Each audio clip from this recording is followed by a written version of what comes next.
लक्ष्मीनाथसमारम्भां नाथयामुनमध्यमाम् अस्मदाचार्यपर्यन्तां वन्दे गुरुपरम्पराम्। विशेषवित्तपारिषदेषु नाथ विदग्धगोष्ठिस्समराङ्गणेषु जिगीषतो मे कवितार्किकेन्द्रान् जिह्वाग्रसिंहासनमभ्युपेयाः। आज भागवत जयंती के उपलक्ष्य में श्री भागवत पीठ के प्रांगण में आचार्य मारुति नंदन वागीश जी महाराज के संयोजकत्व में इस मंच पर विराजमान अनंत श्री समलंकृत पदवाक्य प्रमाण पारावारज्ञ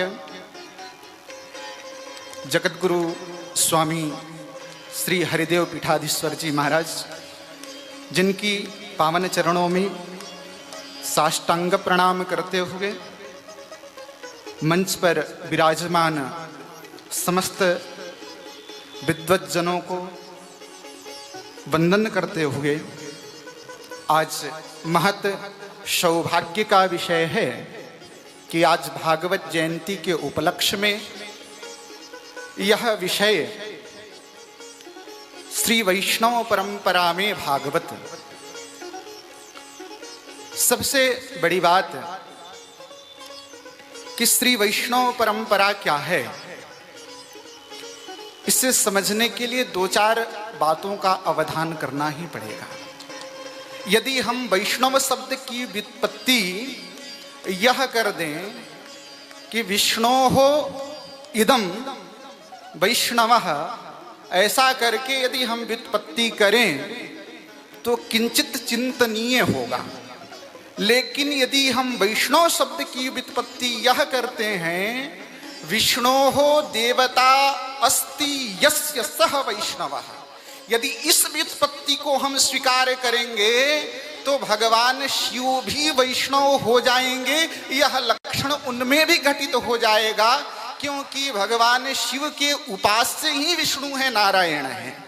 लेकिन अब बात आती है कि जो शिवोपासना करते हैं सच कथं वैष्णवः तत्र कथं वैष्णवतायाः अध्याहारो भवितुम् अर्हति। एवं च वैष्णवानां सिद्धान्तः अस्ति, वैष्णवों का यह सिद्धांत है, विशिष्टाद्वैत सिद्धांत है, जिसमें अद्वैत तो नहीं स्वीकार करते लेकिन विशिष्ट अद्वैत को स्वीकार करते, वहां पर द्वैत भी नहीं स्वीकार करते। अब विशिष्ट अद्वैत का क्या प्रयोजन है, तो संपूर्ण श्रीमद् भागवत विशिष्ट अद्वैत का ही परिपोषक है। अब विशिष्टाद्वैत सिद्धांत हमारे श्री वैष्णवों की परंपरा में स्वीकार किया जाता है। उस परंपरा में श्री वैष्णवों के यहाँ, जहां पर उस परंपरा में नैत्यानुसंधान है, जहां पर अनन्यता का बोध है, एवं उसी वैष्णव परंपरा में शरणागति जहां पर प्रमुख मानी जाती है वैष्णवों के यहां। अब यदि हम ये कहें कि भागवत क्या है, तो भागवत शरणागति का ही शास्त्र है।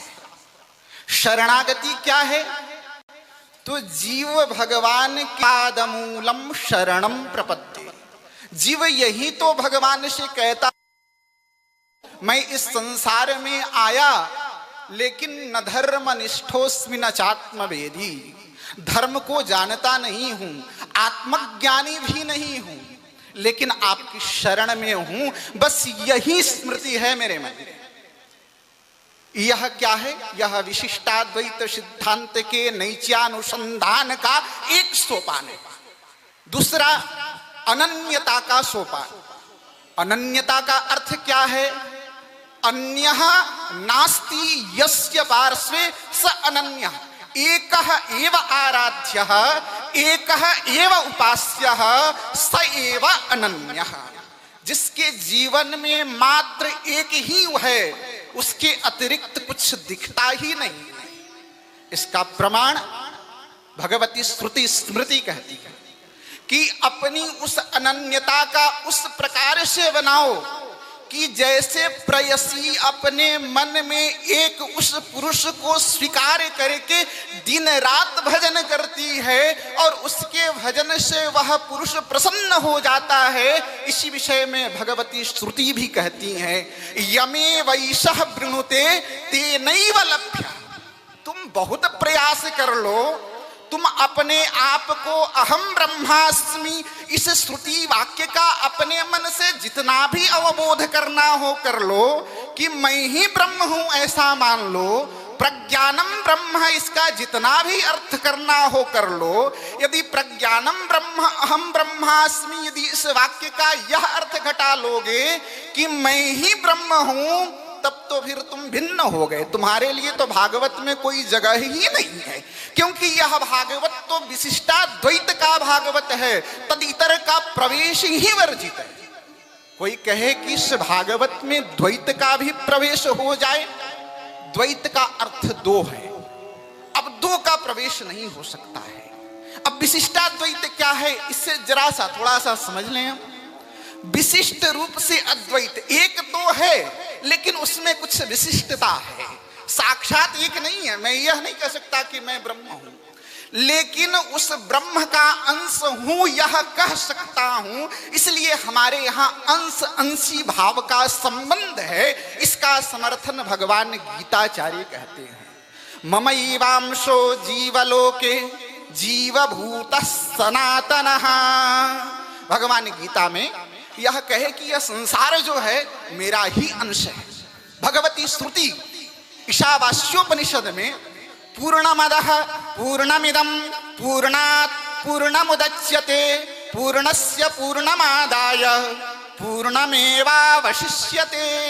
अब वह ईशावास्योपनिषद का मंत्र यह कहता है कि जगद अपि पूर्णम, असौ पूर्णम, वह ब्रह्म भी पूर्ण है और उस पूर्ण ब्रह्म से यह जो जगत उत्पन्न है यह जगत भी पूर्ण है। और पूर्ण होने के बाद भी वह ब्रह्म में न्यूनता नहीं आती, वह भी पूर्ण है। अब एक न्याय का सिद्धांत है, नित्येभ्यो नित्य पदार्थाः जायन्ते। अब जब हम यह अद्वैत मत में जब ये कहते हैं कि ब्रह्म सत्यम जगन मिथ्या जीवो ब्रह्म एव नापरः, जब हम ऐसा कहते हैं तो यह श्रुति वाक्य ही व्यर्थ हो जाएगा कि जीव ब्रह्म ही है, ब्रह्म सत्यम जगन मिथ्या। अब यह जगत में मिथ्यात्व कैसे आ जाएगा, क्योंकि पूर्णमदः पूर्णम इदम जगत अपि पूर्णम कुतः कस्मात् आगतः चित ब्रह्मणः समागतः इदम जगत ब्रह्मणा निर्मितम इदम जगत वर्तते चित कथम न्यूनायते यत्र। यहाँ तो न्यूनता की कोई बात ही नहीं है, अशक्यता की कोई बात ही नहीं है। और यदि आप संसार को ही असत्य घोषित कर देंगे तो फिर भक्ति के मार्ग में तो आपका लेश मात्र भी गमन नहीं है। संदेहास्पद है कि आप भक्ति के अनुयायी हैं या नहीं।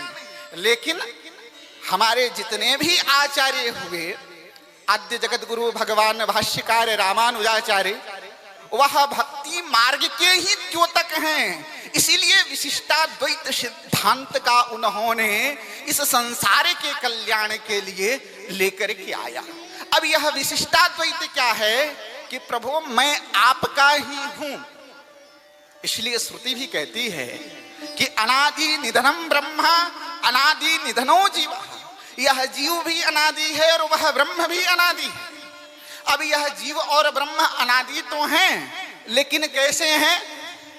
एकः अस्नन् चकाशीति एकः अनस्नन् चकाशीति। यह इस जीव का भगवान के साथ बहुत ही अत्यंत नित्य संबंध है। इसलिए यह जीव का जब नित्य संबंध है, इसलिए जीव जो है जब इस संसार का आवागमन में रहता है तो वह अपने कर्म के वशीभूत होकर संसार में आता है, लेकिन जीव भगवान का नित्य है। इसलिए गीता के प्रथम द्वितीय अध्याय में वर्णन है कि नैनम छिन्दन्ति शस्त्राणि नैनम दहति पावकः न चैनम क्लिन्त्यन्त्यापो न शोषयति मारुतः। अब जो यह विशिष्टाद्वैत सिद्धांत है, क्योंकि पुत्र की रक्षा के लिए ही तो पिता का आगमन होता है, तो यह जो संबंध है, यह पुत्र पिता का जो संबंध है, यह स्वामी सेवक का जो संबंध है, यह उपास्य उपासक का जो संबंध है, यह अंश अंशी का जो संबंध है, शेष और शेषी का जो संबंध है, इन सभी संबंधों का ही प्रतिपाद्य ग्रंथ श्रीमद् भागवत है। अब इस प्रतिपाद्य संबंध का क्या है, तो यदि इसकी आप देखते हैं संबंध का, तो भागवत शब्द की जब आप व्युत्पत्ति करेंगे तो भागवत की व्युत्पत्ति क्या करेंगे, भगवतः इदं भागवतम। जब भगवतः इदं भागवतम की आपने व्युत्पत्ति किया तो भगवतः इदं भगवतः में षष्ठ्यंत है और षष्ठ्यंत कारक संबंध का वाचक होता है। इस पे भाष्यकार पतंजलि ने बहुत कुछ कहा षष्ठ्यंत कारक के विषय में। तो यह जो षष्ठ्यंत कारक संबंध वाचक है, इसीलिए संपूर्ण भागवत में संबंध की चर्चा है। और वह संबंध क्या है, तो हमारे आचार्य विशिष्टाद्वैत सिद्धांत के आचार्य ने प्रतिपादित कर दिया संबंधों को। माता त्वं पिता त्वं दयिततनयस्त्वं प्रियसुहृद् त्वमेव त्वं मित्रं गुरुरपि गतिश्चापि जगताम। इतने प्रकार के, इन 9 प्रकार के संबंधों को हमारे श्री वैष्णव जीवों के संबंध भगवान से इन विषयों में है। इन्हीं 9 संबंधों का विवेचन तो संपूर्ण श्रीमद् भागवत के अंतर्गत है। इसलिए श्रीमद् भागवत श्री वैष्णवों का अनुपम ग्रंथ है और संग्रह उसी में जो है श्री वैष्णव निहित है। इन संबंधों को उसी से ही लिया गया है हमारे आचार्यों ने। इसलिए श्री वैष्णवों का यह श्रीमद् भागवत प्रमुख आधार ग्रंथ है और अन्य का तो प्रवेश ही नहीं है। इसलिए वक्ता के लक्षण में भगवान नारायण के अवतार महर्षि वेदव्यास लिखते हुए यह वर्णन करते हैं, वैष्णवो विप्रो है ना। तो यह जो है वहां वैष्णव शब्द का उन्होंने जो प्रयोग किया, यह वैष्णव शब्द का प्रयोग करते ही अन्य मतों का निराश कर दिया। इसीलिए उसमें अन्य मतों का भागवत में कहीं लेश मात्र भी न अधिकार है और न ही प्रवेश है। इसीलिए यह विशिष्टाद्वैत सिद्धांत का परम पोषक तत्व श्रीमद् भागवत महापुराण है। नैत्यानुसंधान क्या है, हमारे यहाँ श्री वैष्णवों का एक सिद्धांत है कि भगवान कहते हैं कि जो हमारे वैष्णव हों, दीयमानम न गृणन्ति मत्परायणाः जनाः, जो मेरे परायण हैं, जो मेरा भजन करते हैं, यदि मैं उनको कुछ देता हूं तो वो नहीं लेते हैं, वो मना कर देते हैं। भगवान ने प्रहलाद जी को दिया, भगवान ने ध्रुव जी को दिया, दोनों ने हाथ जोड़ लिया कि प्रभु मैं ये सब लेकर के क्या करूंगा। यदि आप देना ही चाहते हो तो भक्ति मुहु प्रवहताम त्वयि में प्रसंगो भूयादनंत महता ममलासयानाम। ये सब संसार के विषय वस्तु प्रभु नहीं चाहिए। बस यदि आप कुछ देना चाहते हैं तो ऐसी भक्ति दे दीजिए कि मेरे मन में निरंतर उस भक्ति का प्रवाह बना रहे। यही तो श्री वैष्णव का शास्त्र है श्रीमद् भागवत। अपितु इतना ही नहीं, कुंती अपनी स्तुति में स्वयं भगवान से निवेदन करते हुए कहती हैं कि हे प्रभु, भगवत पाद रामानुजाचार्य जी ने 74 उनके वाक्य हैं।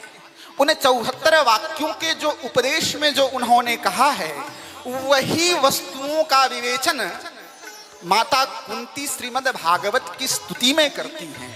और उस स्तुति में करते हुए वह कहती हैं कि जनमैश्वर्य श्रुत स्त्रीमान एधमानः मदः पुमान नैवार्हत्यभिधातुं वै त्वामा किंचन गोचर।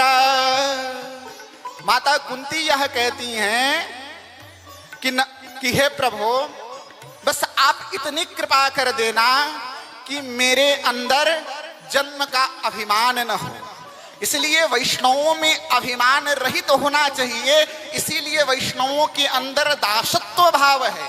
इसलिए वहां दासानुज दास कहते हैं वैष्णवों में। इसलिए जन्मैश्वर्य श्रुत श्रीमान, प्रभु मुझे ऐश्वर्य का भी अभिमान मत देना, जन्मैश्वर्य ज्ञान का भी अभिमान न देना। ये सब पतन के कारण हैं। जन्मैश्वर्य श्रुत श्रीमान ये धमान मध पुमान नैवार्हत्यभिधातुं वै त्वामा किंचन गोचरम। इसीलिए माता कुंती इन वैष्णव सिद्धांतों के मूल का प्रतिपादन उस कुंती स्तुति में करती हैं। इतना ही नहीं, उन्होंने कहा नमो किंचन वित्ताय, हे प्रभु आप तो अकिंचनों के धन हैं। इसी बात को लेकर के भगवत पाद यामुनाचार्य वर्णन करते हुए आलवंदार में लिखते हैं, क्या लिखते हैं उन्होंने, तो धनम मदीयम तव पाद पंकजम।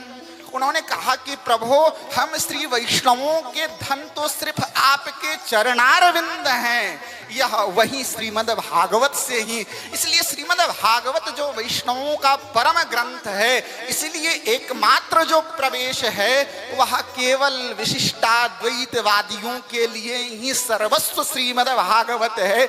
इसीलिए भगवान जब आए, जितने भी अवतारों की लीला है, तो भगवान किसी को मारने के लिए नहीं आए।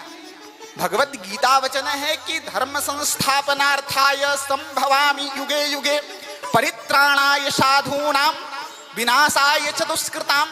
ये सब तो बहुत दूर है, सामान्य है। भगवान का जो आने का प्रयोजन था वह एकमात्र ये था कि भगवतः इदम भागवतम, जो मेरे द्वार पर जो खड़ा रहता था प्रतिहारी बन करके, वह जो है हिरण्याक्ष हिरण्यकश्यपु के रूप में मेरा ही गया है। अतः पिता को अपने पुत्र की चिंता हुई, यही तो विशिष्टाद्वैत है। इसलिए भगवान साक्षात वैकुंठ से अपने संपूर्ण लीला स्वरूप को धारण करते हुए अपने आत्मीय के परिरक्षण के लिए भगवान स्वयं तत्पर्य अवतरित हो गए।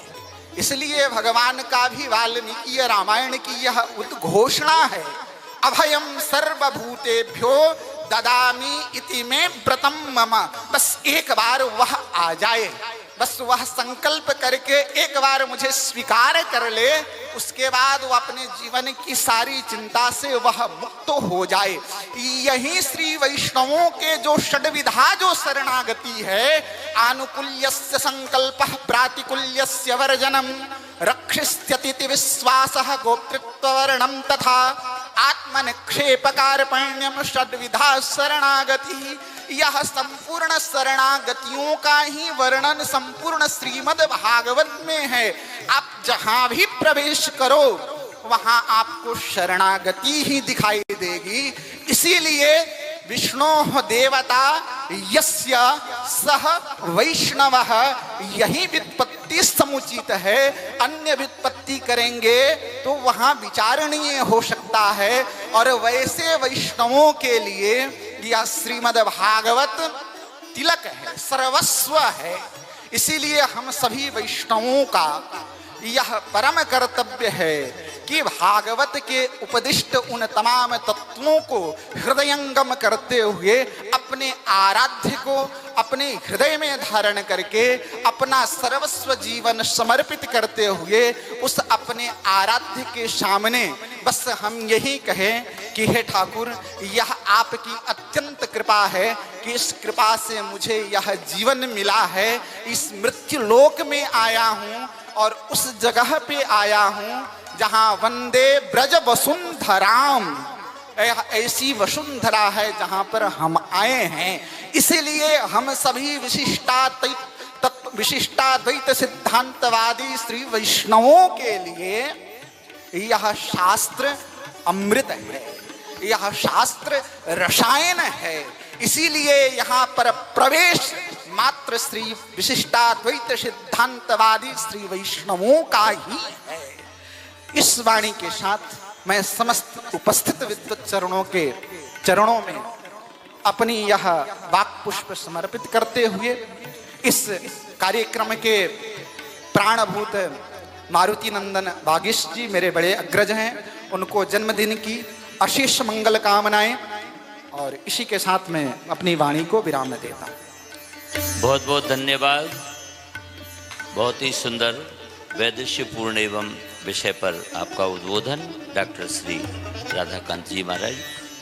एनटीपीसी उत्तर प्रदेश के डायरेक्टर लखनऊ से श्री ए.के. तिवारी एवं उनके सुपुत्र चिरंजीव दीपक तिवारी जी आए हैं। वो जब तक महाराज जी का स्वागत करें, मैं निवेदन करूंगा हमारे मध्य परम विद्वान आदरणीय पंडित श्री राम कृपालु त्रिपाठी जी कृपा पूर्वक यहाँ उपस्थित हुए हैं। उनके चरणों में कि वह भी संस्कृत महाविद्यालय श्रीमद् भागवत एवं अनेक विविध शास्त्रों यावच्चिरंतनमजं पुरुषं जरंतम